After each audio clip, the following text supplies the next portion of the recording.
Hey, this is Pierre-Yves de la Côte talking. When you start with teams, especially teams for collaboration, you really want to focus on educating the team's owners. Might be champions, but really need to focus on team's owners. So, where do you start? So, I think first you need to define a process or uh, a way to decide if people really need a team and try to help them to identify when a use case is eligible for teams. So here's an example of a decision tree. When do you need a team? So here's an example. I want to collaborate with my department. So there might be a need for a team for your department. Then you need to decide if this team is going to be created by IT prior to the deployment so you can better manage the teams for each department and manage the ins and outs without having to do it for each team. You can base that on groups, security groups. So that's one example. Another example, if you have a collection of teams, you might want to, for example, you have several departments, a collection of departments. So, for example, you might have several small departments that want to work together. So same thing. Maybe you need to explain what is the process to create the team. Is it IT driven? Do you need to submit the ticket? Do you need to prefix your team with a special prefix so people can understand directly if it's a team for a department, DPT, if it's a team for a group of department, GRP. That's just an example. You can also have, a committee, a team for committees. It's really often that there are committees in organizations. So here are some examples, and you need to define for each example, you know, what is the naming convention? Who's going to create the team? What is the process to request the team? Here are other example. If you have a project team, which is probably the most common team, um, same thing. Who's going to create the team? What is the prefix of the team? What is the naming convention for the team? And you can have all other use cases. So here are other use cases um, I saw with customers. For example, when they want to collaborate on a project with external users, you might want to have a prefix so you can know that when you're working uh, with people on a project directly and seeing the name of the team, you will know that there are guests into the team. And maybe sometimes it's just about a project, so it won't last for long. And maybe it's there are other teams that last longer, so you might want to change the naming convention. So you have a set of potential use cases, and what you need to do is really to think about those naming convention and the process behind the scenes, and it will evolve. And maybe at the beginning you just have a few naming conventions, and then it will expand with new use cases. But that will help people to understand when they join a team directly with the name of the team, what kind of team it is, and you need to explain what is the process to request those teams. So then there's a question that comes often is if I know I need a team uh, or I need to collaborate with some people, how do I decide if I create a team, have a private channel because I want just to have some discussion with a subset of people, or if I need or if a group chat is enough. So again, this is a decision tree you can put in place and explain to your team's owner. So here's an example. I recommend in general when you have a small group of people just chatting, then you can use a group chat. When you are a small group of people um, and you need to collaborate on documents, on several documents, if it's just one document, it's okay to keep in a group chat. But if you work on several documents and on one subject, you might want to have a private channel if you don't want people to see what you're talking about. Um, And in any other case, you should create a team with, the right naming convention. Here's an example, but it can be something else. I think that's really important to decide, because a lot of time people are creating so many private channels because they want to collaborate in the same structure of a team, but they don't want other people to see what's going on. But there's some limitation with the private channel, so I really recommend to look at creating a team if it's possible, or switching to a group chat. Private channel should be an exception. I think then it's important to storytell um, the checklist for owner. What are the first steps for team's owner? So here's an example of a storytelling. So I'm not gonna go through and explain each steps, but you're creating in this storytelling a dialogue between people, somebody who's knowledgeable, somebody who's not, and you walk them through this story. So I think the first thing is create a team with a name that is self-explanatory. There's a prefix, of course, but also I think it's important to have a self-explanatory name, so people can understand what is the subject, and also if it's important for them to understand if they are guests when they're joining the teams. Then you can, create a team. What's first thing you need to do is to invite a co-owner, at least one co-owner, so when you're off, somebody can take after you. Or if you leave the organization, it's important that there's another owner that can manage the team.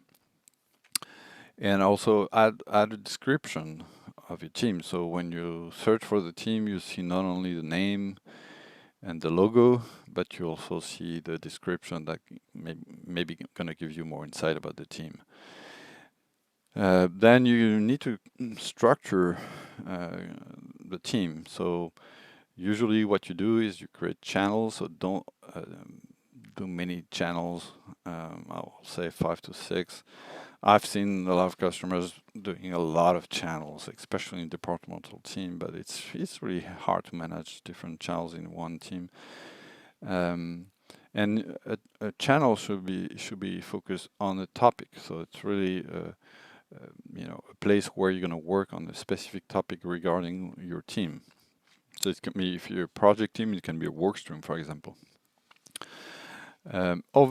Avoid private channels, as I said, because there's a transparency for transparency reason, but there are also some features that are lacking in private channels.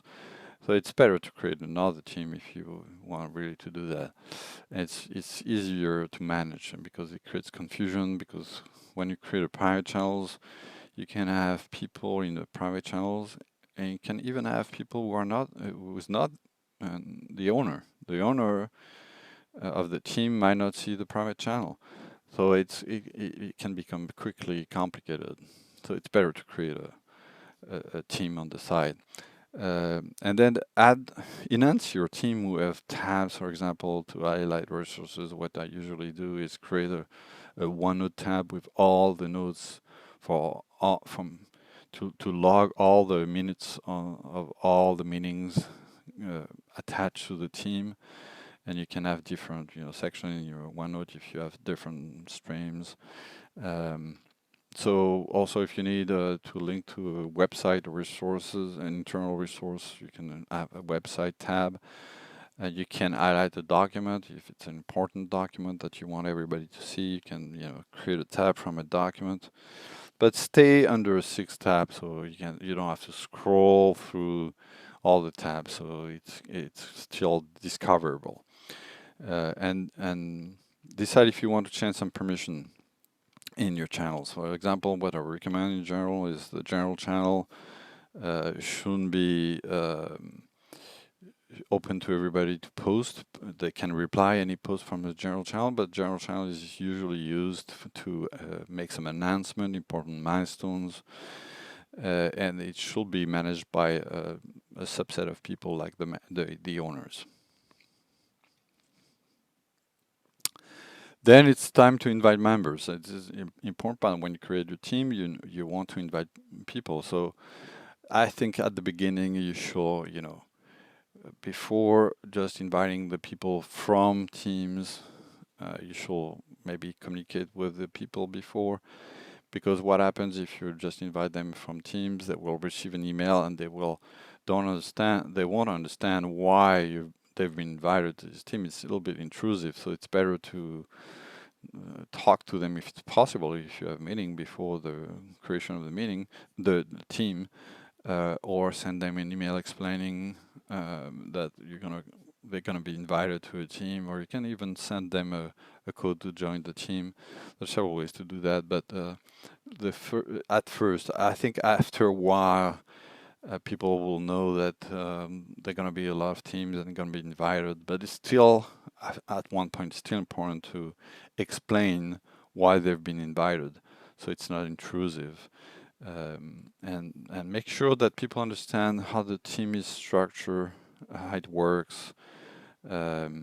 Sometimes when it's an important team, big project, for example, it's important to align everybody on how to leverage the team, how to work in the team, how it's structured, where to store documents, what channel correspond to what need.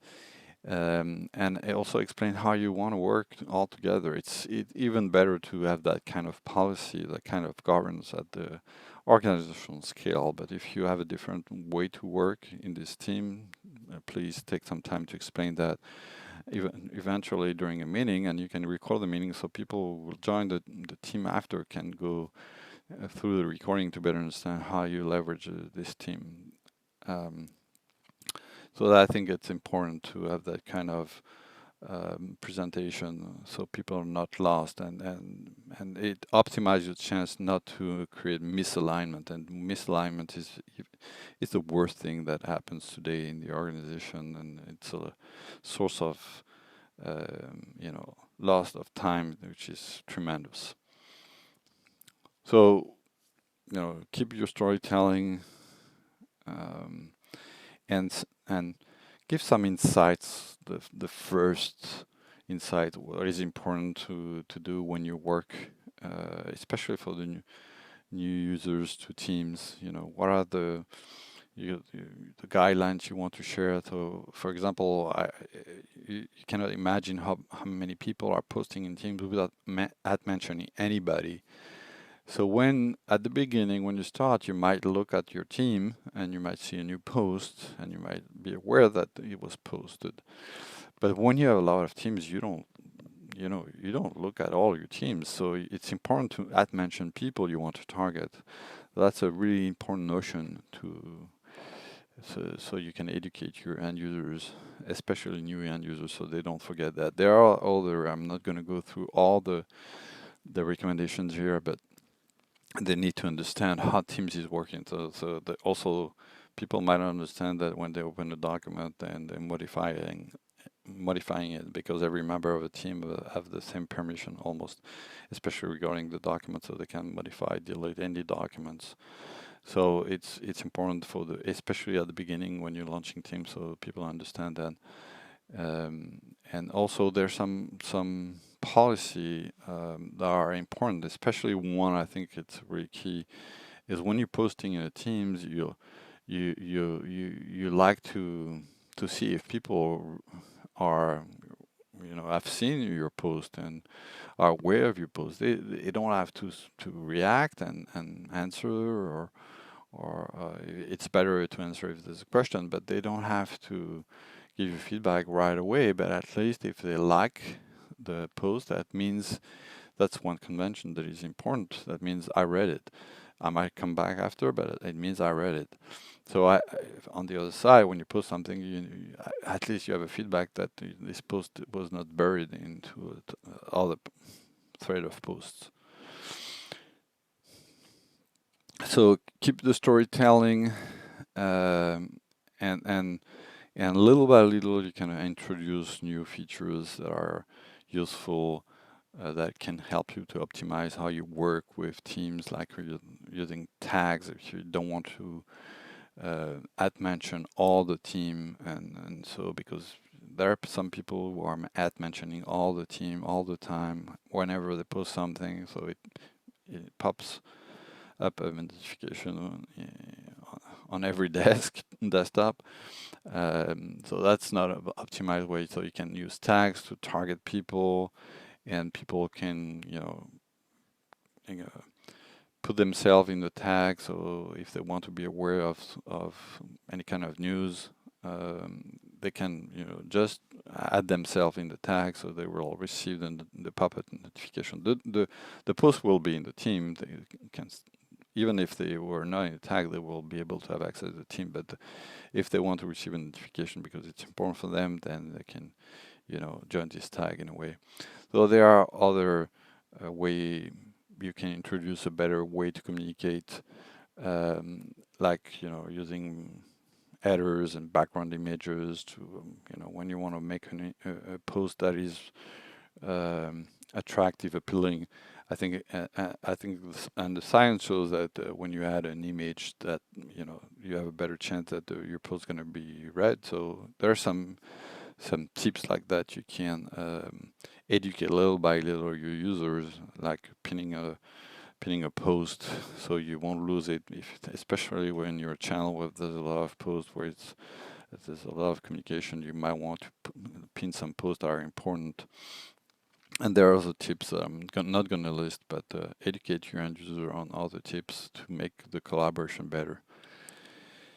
And people might feel a little bit overwhelmed. That's why you don't want to introduce everything at first.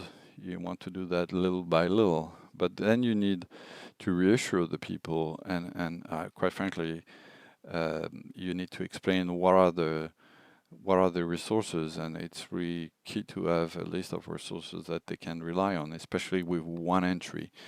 At Planet Technology, we have a solution called Evolve 365, which is a micro-learning portal where you can find all sorts of support resources, small videos, less than 2 minutes videos that explain one feature, and you can leverage this content to enable people to learn more when they need it at their pace. So do the same exercise. If you don't have Evolve, you might have other resources. So promote these resources, and not only the resources on the shelf resources, but also maybe a team that can help people to ask questions about the topic on Teams. There might be lunch and learns that educate people through web conference, stuff like that, webinars, and so on. So you might have an intranet. There are a lot of resources you can provide your end users with. So that I really recommend in your storytelling that you highlight that kind of resources, so people cannot, if they feel lost, they can still see where they can find support. And it's important to create alignment, especially at the beginning of the project, of the launch of Teams, because if you just deploy Teams as it is, it's going to be a chaos. People might use it very differently. I've seen so many mistakes since Teams was launched by Microsoft. I've seen 3 years ago, I don't remember exactly. I've seen so many companies, maybe more, so many companies using Teams in so many different ways, and there are companies where it creates chaos and people are lost, and some companies, some business units or succeeded to use it because there were leadership there and it was working well, and some other it's just paralyzed people because they don't know what they're doing, and they're scared to have an impact. I saw, for example, I saw one time in an org-wide team somebody clicking on the Meet Now, and then it launched the meeting and a pop-up on every desktop in the organization. So you need to create alignment.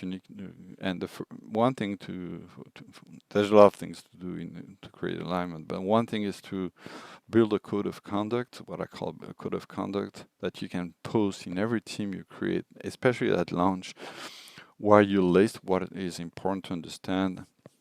It's just a briefing of what I said earlier, but what is really important to understand when you're working in a team, so people can understand how to work with a team, how to what are the conventions. So add this in the general channel. Add mention all the teams, so you're sure that they will receive the notification, the post, and they'll be able to understand what is the code of conduct. And you can also ask them in this first post that you're gonna post in your team to acknowledge that they saw the message by liking the message. So you have an understanding of how the the people uh, uh, understand at least they saw the the code of conduct, so you have a better understanding if people are aware of what's going on in this team. So that's one example. There's tons of other ways to create alignment, but that's I think the first one you need to do in every team that you're created at first. And try to make it simple to the end users. Try to educate the end users how to work, and it also creates alignment. So here's an example of maybe where the people are struggling the most. They have a file and they don't know what they're gonna do with this file. So make some simple rule. If you want to work on document, it's personal, it's just or draft, then okay, you go into OneDrive. If you want to share this document, that's another story. If you want to share it with a bunch of people, a few people, then chat is your friend. Don't use Outlook. Use a chat. There's no reason to use it in Outlook, because when you drop a document in a chat, it will store in your OneDrive. It will share it with the people in the group chat, and you will be able to chat and don't pollute your inbox. If you want to share several documents, you could still do that in a group chat, but the problem is then you have so many documents, it's not organized in a group chat, so you better want to um, if it's just for sharing several documents, you might want to share to use share library from the OneDrive. There's a wizard where you can go through the wizard, and it will tell you how to create the document, where it's stored, and how you can invite people. If you want to share several documents but have some conversation around those documents, then it's teams. And so then we create a team. You eventually create channels if you have several channels, several topics, and then you eventually create folders, and then you just drag and drop your documents, and then people can chat about the documents directly from the document itself, or in the post channel, in the post tab in the channel. And finally, if you want to share several documents with a wide audience, but you just want them to have access to the documents, not modify them, use SharePoint. So simple guidance like that, make it simple. Even you will find exceptions for sure, but at least having one guidance, simple guidance, that will help people to understand more easily what they have to do and where they have to do it, and then it creates alignment, and then you can build some exception when people are getting mature with the technology. So that was a quick run through what you need to do with Teams owner to educate them.